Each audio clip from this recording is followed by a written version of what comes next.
The debate में आपका स्वागत है। नमस्कार। आज हम इतिहास के पन्नों में दर्ज एक ऐसी मशहूर लड़ाई पर विमर्श कर रहे हैं जिसके नतीजे पर आप कह सकते हैं आज भी इतिहासकार पूरी तरह से एकमत नहीं है। बिल्कुल, हम बात कर रहे हैं 326 ईसा पूर्व की, जब मैसेडोनिया के शासक सिकंदर महान और तत्कालीन भारत के एक बहुत शक्तिशाली राजा पुरु, जिन्हें यूनानी स्रोतों में पोरस कहा गया है, उनकी सेनाएं झेलम नदी के किनारे टकराईं, जिसे यूनानी हाइडेस्पेस कहते थे। और ये सिर्फ एक युद्ध नहीं था, बल्कि इसे अक्सर दो अलग अलग सैन्य प्रणालियों और संस्कृतियों का टकराव भी माना जाता है। हाँ, और इस टकराव से जुड़ा जो मूल प्रश्न है, जो हमारी स्रोत सामग्री से उभरता है, वो ये है कि क्या हाइडेस्पेस की लड़ाई सिकंदर की एक और शानदार सैन्य विजय थी, जैसा कि मुख्य रूप से यूनानी इतिहासकार हमें बताते हैं, या फिर क्या राजा पुरु के उस जबरदस्त प्रतिरोध ने सिकंदर के महत्वाकांक्षाओं पर एक तरह से प्रभावी रोक लगा दी, जिससे ये एक ऐसी जीत बन गई जिसकी कीमत शायद हार से भी ज्यादा थी। आज मैं जो यूनानी साक्ष्य हैं उनके आधार पर सिकंदर की सैन्य सफलता का पक्ष रखूंगा, और मैं युद्ध के परिणामों, भारतीय परिप्रेक्ष्य में जो साक्ष्यों की अनुपस्थिति है और जो आधुनिक विश्लेषण है, उनके आधार पर ये तर्क प्रस्तुत करूंगी कि या तो पुरु रणनीतिक रूप से विजयी रहे, या फिर सिकंदर को एक ऐसी पिरिक विजय मिली, ऐसी जीत जो बहुत महंगी पड़ी, जिसने उसके भारत अभियान को वहीं समाप्त कर दिया। ठीक है, तो शुरुआत करते हैं।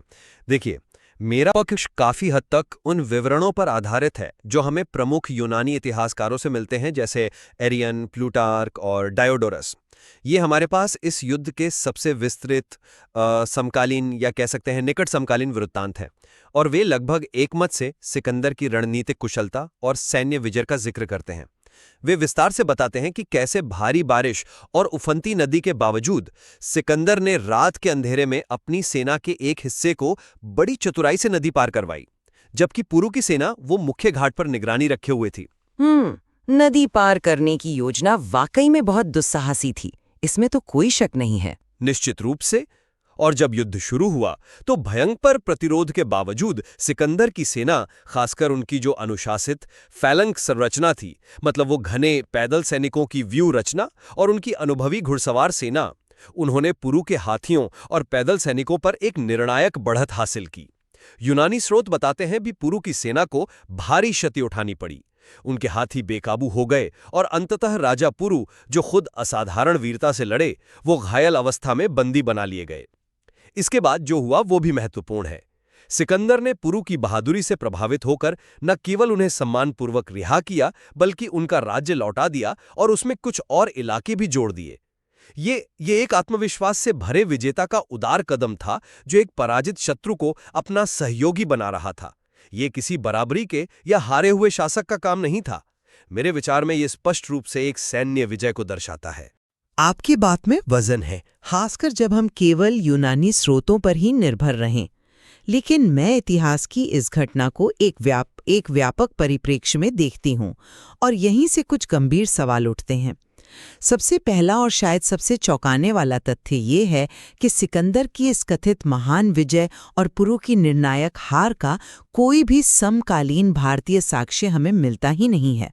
ना कोई शिलालेख, ना सिक्के, ना ही तत्कालीन भारतीय साहित्य में इसका कोई पुख्ता जिक्र। ये जो खामोशी है, ये अपने आप में बहुत कुछ कहती है। इतनी बड़ी घटना, जिसमें एक प्रमुख भारतीय राजा शामिल था और भारतीय स्रोतों में उसका कोई निशान न मिले, ये थोड़ा अजीब है। हाँ, लेकिन क्या ये संभव नहीं कि प्राचीन भारत में इतिहास लेखन की जो परंपरा थी वो यूनानियों से भिन्न थी? उनका ध्यान शायद वंशावलियों पर, धार्मिक ग्रंथों पर या दार्शनिक विचारों पर अधिक केंद्रित था, ना कि हर सैन्य अभियान के इतने विस्तृत वर्णन पर।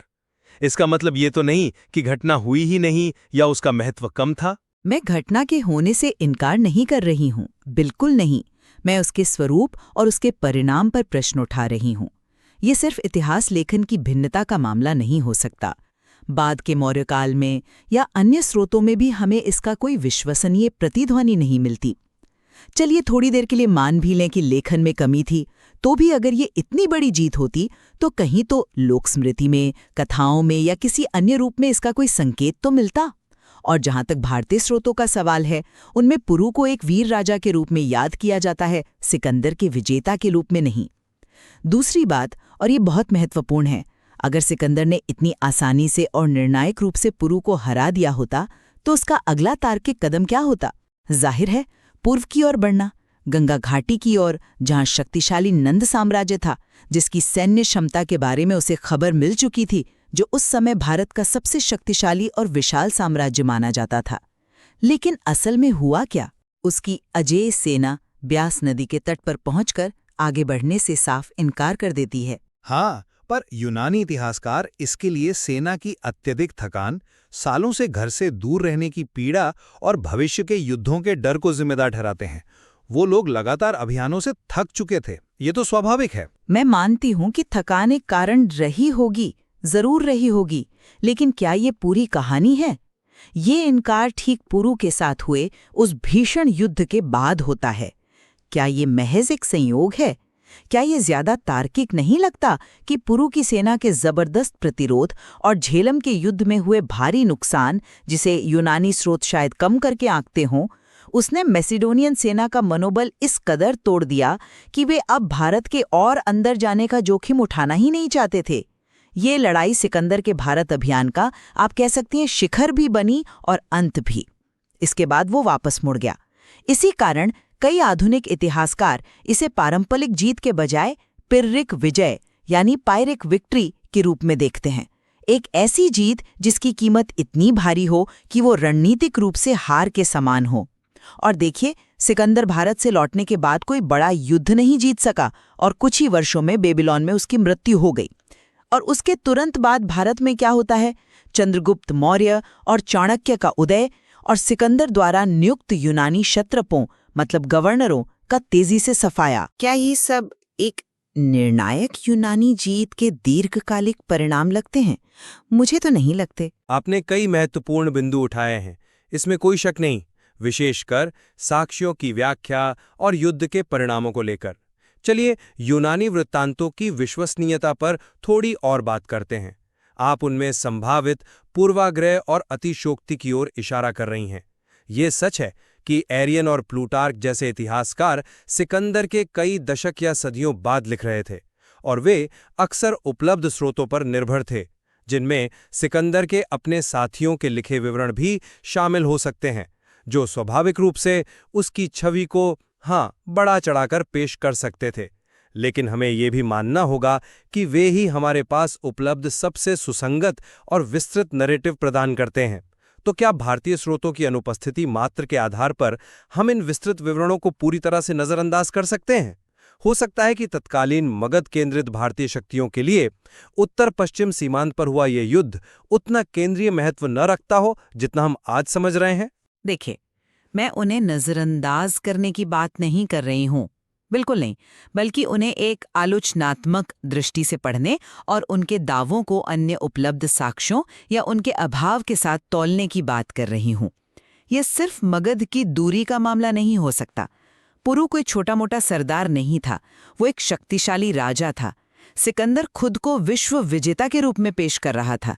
ये टकराव महत्वपूर्ण था। और बाद के भारतीय इतिहास में भी जब मौर्य साम्राज्य पूरे उपमहाद्वीप पर फैला, तब भी इस घटना का कोई उल्लेख न मिलना आश्चर्यजनक है, अगर ये वाकई यूनानियों के लिए इतनी शानदार जीत थी। अशोक के शिलालेखों में दूर दराज के यूनानी राजाओं तक का जिक्र मिलता है, पर सिकंदर पुरु युद्ध का नहीं। इसलिए यूनानी विवरणों को स्वीकार करते हुए भी उनमें अतिशयोक्ति और अपने नायक के महिमा मंडन की संभावना को ध्यान में रखना जरूरी है। भारतीय स्रोतों की चुप्पी कम से कम इस दावे पर संदेह तो पैदा करती ही है कि ये एक तरफा और आसान जीत थी। ठीक है, चलिए अब पुरु का राज्य लौटाने वाले प्रकरण पर आते हैं। जैसा मैंने पहले कहा, मैं इसे सिकंदर की उदारता, पुरु की वीरता के प्रति सम्मान और उसकी जो स्थापित नीति थी पराजित शासकों को सहयोगी बनाना, उसके हिस्से के रूप में देखता हूं। उसने फारस में भी ऐसा ही किया था। ये उसकी ताकत और उसके आत्मविश्वास का प्रतीक था। यहां मैं इसे एक अलग कोण से देखती हूँ। क्या ये वाकई उदारता थी या फिर एक सोची समझी रणनीतिक मजबूरी? जरा उस समय की स्थिति की कल्पना कीजिए। सिकंदर अपनी मुख्य भूमि से हजारों मील दूर है, उसकी सेना थकी हुई है, संभवतः झेलम में भारी क्षति भी उठा चुकी है, भले ही यूनानी स्रोत इसे कम बताएं। और उसके सामने एक विशाल, अपरिचित और संभावित रूप से शत्रुतापूर्ण देश है। पुरु का राज्य काफी बड़ा और सैन्य रूप से सक्षम था, जैसा कि युद्ध में साबित भी हुआ। तो क्या सिकंदर उस स्थिति में था कि वो इस दूरस्थ और शक्तिशाली राज्य पर सीधा नियंत्रण स्थापित कर पाता और उसे बनाए रख पाता, खासकर जब उसकी सेना आगे बढ़ने से कतरा रही हो? शायद पुरु को अपना एक अधीनस्थ मित्र शासक बनाना ही उसके लिए एकमात्र व्यावहारिक विकल्प था। ये उसकी कथित उदारता के साथ साथ उसकी सीमाओं का भी संकेत हो सकता है। ये एक वैकल्पिक व्याख्या है और इसमें कुछ तार्किकता भी है, इसमें कोई दो राय नहीं। हालांकि यूनानी स्रोत इसे स्पष्ट रूप से सिकंदर की महानता और दूरदर्शिता के रूप में ही चित्रित करते हैं। अच्छा, अब सेना के आगे न बढ़ने के सवाल पर लौटते हैं। आप इसे सीधे झेलम युद्ध के परिणाम से जोड़ रही हैं। मैं फिर कहूंगा कि कारण शायद अधिक जटिल थे। वर्षों का निरंतर युद्ध, घर की याद, अपरिचित इलाका, बीमारियों का डर और सबसे महत्वपूर्ण, आगे नंद साम्राज्य की विशाल सेना का सामना करने की खबरें, जिसने कथित तौर पर 2 लाख से अधिक पैदल सैनिक, हजारों घुड़सवार और हाथी होने की बात थी। इन सब ने मिलकर सेना का मनोबल तोड़ा होगा। ये केवल पुरु के साथ हुए युद्ध का असर नहीं था, बल्कि एक संचयी प्रभाव था। मैं मानती हूं कि कई कारक थे, मैं इससे इनकार नहीं कर रही, लेकिन इस इनकार के समय को नजरअंदाज नहीं किया जा सकता। ये ठीक झेलम के युद्ध के फौरन बाद हुआ। अगर झेलम की जीत इतनी शानदार और अपेक्षाकृत कम नुकसान वाली होती, जैसा कि कुछ यूनानी विवरण दर्शाने की कोशिश करते हैं, तो सेना का आत्मविश्वास बढ़ना चाहिए था, है ना कि पूरी तरह टूट जाना चाहिए था। पुरु की सेना, विशेषकर उनके हाथियों ने जिस तरह का अप्रत्याशित और भीषण प्रतिरोध किया, उसने शायद मैसेडोनियन सैनिकों को पहली बार ये एहसास दिलाया कि भारत विजय कोई आसान काम नहीं है और आगे तो इससे भी बड़ी चुनौतियां हैं। यूनानी स्रोतों में भी हाथियों द्वारा मचाई गई तबाही और युद्ध की भीषणता का वर्णन मिलता है, जो ये बताता है कि ये कोई एक तरफा मुकाबला नहीं था। इसलिए ये कहना कि झेलम युद्ध का सेना के इनकार में बड़ा योगदान नहीं था, मुझे विश्वसनीय नहीं लगता। ये घटना पुरु के प्रतिरोध की प्रभावशीलता और उस युद्ध की वास्तविक कीमत की ओर स्पष्ट इशारा करती है। तो ये बहस अंततः जीत की परिभाषा पर आकर टिक जाती है, ऐसा लगता है। अगर हम विशुद्ध सैन्य दृष्टिकोण से देखें तो युद्ध के मैदान पर दुश्मन को पराजित करना, उसके राजा को बंदी बनाना और उसके क्षेत्र पर नियंत्रण स्थापित करना, भले ही बाद में उसे लौटा दिया गया हो, ये सभी पारंपरिक रूप से जीत के मानक माने जाते हैं। और यूनानी विवरणों के अनुसार सिकंदर ने यह सब हासिल किया। हाँ, लेकिन इस संकीर्ण परिभाषा पर मेरा मत थोड़ा अलग है। क्या युद्ध के मैदान पर सामरिक जीत ही अंतिम सत्य है, या असली जीत अपने रणनीतिक लक्ष्यों को प्राप्त करने में निहित है? सिकंदर का भारत आने का वृहद उद्देश्य क्या था? सिर्फ एक राजा को हराना या भारत को अपने विश्व साम्राज्य का हिस्सा बनाना? उसका भारत विजय का अभियान तो झेलम के युद्ध के बाद प्रभावी रूप से समाप्त हो गया। वो भारत के हृदय स्थल तक कभी पहुंच ही नहीं पाया। इस व्यापक दृष्टिकोण से देखें तो क्या पुरु ने सिकंदर के अंतिम लक्ष्य को विफल करके एक महत्वपूर्ण रणनीतिक सफलता हासिल नहीं की? यहीं पर वो पिरिक विजय की अवधारणा पूरी तरह लागू होती है। सिकंदर ने युद्ध के मैदान पर विजय प्राप्त की, हाँ, लेकिन इसकी कीमत क्या थी? उसके भारत अभियान का अंत और उसकी सेना का मनोबल टूटना। क्या ऐसी जीत को वास्तव में एक सफल विजय कहा जा सकता है? कहानी का अंत युद्ध के मैदान पर नहीं, बल्कि ब्यास नदी के किनारे लिखा गया, जहां सिकंदर को पीछे मुड़ना पड़ा। आप रणनीतिक परिणामों और दीर्घकालिक प्रभावों पर अधिक जोर दे रही हैं, और ये सत्य है कि सिकंदर भारत में कोई स्थायी साम्राज्य स्थापित नहीं कर सका। उसके छोड़े गए क्षत्रप और यूनानी बस्तियां ज्यादातर अल्पकालिक साबित हुईं। लेकिन क्या इसका मतलब ये है कि झेलम में उसकी सैन्य जीत हुई ही नहीं? मेरे विचार में नहीं। उसने युद्ध जीता, भले ही उसके दूरगामी परिणाम उसकी अपेक्षाओं के अनुरूप न रहे हों। और हमें ये भी नहीं भूलना चाहिए कि उसके अभियान ने परोक्ष रूप से ही सही भारतीय उपमहाद्वीप और यूनानी दुनिया के बीच सांस्कृतिक आदान प्रदान के नए रास्ते खोले, जिसका असर बाद में हमें गांधार कला और इंडो ग्रीक राज्यों के रूप में दिखाई दिया। लेकिन ये दीर्घकालिक परिणाम ही तो किसी युद्ध के वास्तविक महत्व और असर को दर्शाते हैं।